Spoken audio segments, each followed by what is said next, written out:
What is the truth about Mercury retrograde and how will it affect you? So, if you follow astrology every year, you may see a lot of hype around Mercury retrograde. Ooh, Mercury retrograde is coming. Back up all your files. Everything's going to fall apart. So this is a lot of hype and I'm sure it gets clicks. But what's true about Mercury retrograde? In this video, I'll help you understand how Mercury retrograde will actually affect you and your sign. And at the end of this video, I'll talk about some remedies for Mercury retrograde in case you do feel it more intensely than usual. You'll have some strategies how to deal with it and how to make the best of it. This video uses Vedic astrology to judge the effects of Mercury retrograde. So make sure you're using your Vedic astrology, rising, moon, or sun sign. In this video, we'll learn to separate fact from fiction and separate the myth and the hype from the reality of Mercury retrograde. So, first of all, Mercury retrograde universally affects Gemini rising and Virgo rising more than other signs. This is because Gemini and Virgo are ruled by Mercury. Mercury is your Lagna Lord. It is an important key planet in your chart. So Gemini and Virgo are almost always going to be more affected by Mercury retrograde than the other signs.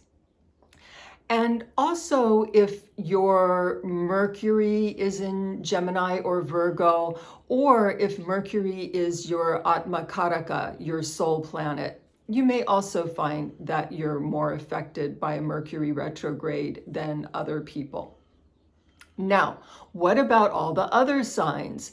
Mercury retrograde is going to affect all signs differently, depending on where that retrograde happens. So, for example, in 2025, Mercury retrogrades are doing something interesting. All three Mercury retrogrades for the year are happening in water signs. That means they're happening either in Pisces, Cancer, or Scorpio. So during this year, the water signs are going to be more affected by Mercury retrograde. When Mercury retrograde happens in Pisces, obviously Pisces is going to be the most affected, but also the other water signs, Cancer and Scorpio, will also have a subtle effect from the Mercury retrograde. So if a Mercury retrograde is happening in a fire sign, for example, say the Mercury retrograde is happening in Sagittarius, that means Sagittarius is going to be the most affected by the Mercury retrograde, but Leo and Aries are also going to feel some subtle effects that may be a little more than usual. So another way to judge the Mercury retrograde, other than if it's happening in your sign, is if you're running a Mercury Dasha or a Mercury Antardasha. So in Vedic astrology, these are planetary cycles. And so if you're running a Mercury Dasha or Mercury Antardasha, whatever sign you are, you may find that you're more affected by the Mercury retrograde than usual. The key takeaways from this video are that Mercury retrograde does not affect all people equally. Some signs are going to feel it more than others. And the main signs that always feel Mercury retrograde are going to be Gemini and Virgo. Other signs will feel Mercury retrograde most intensely if it happens in your sign.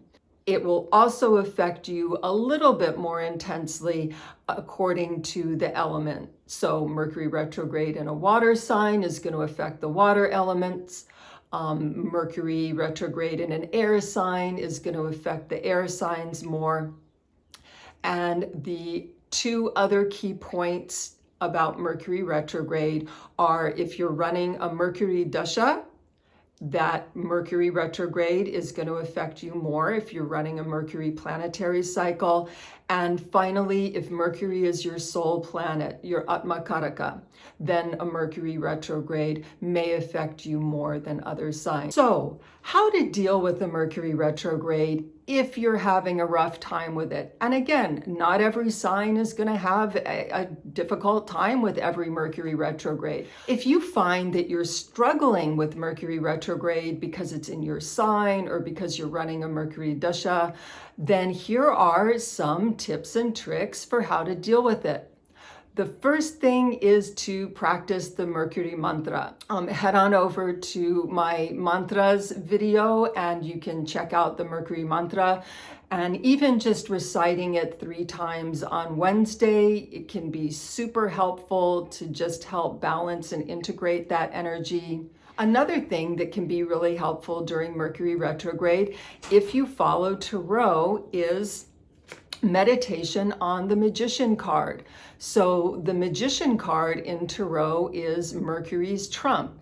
So here's an example. This is the Magician card in the Rider-Waite-Smith deck. This is a very classic portrayal of the Magician card. And then if you like a more modern deck, this is the Magician card from Light Seers. So the Magician card, as being Mercury's trump, can offer just a really nice visual meditation to help you integrate Mercury energy. I hope this helped clear up the myths and realities about Mercury retrograde, and please do like and subscribe if you enjoyed the video. Namaste.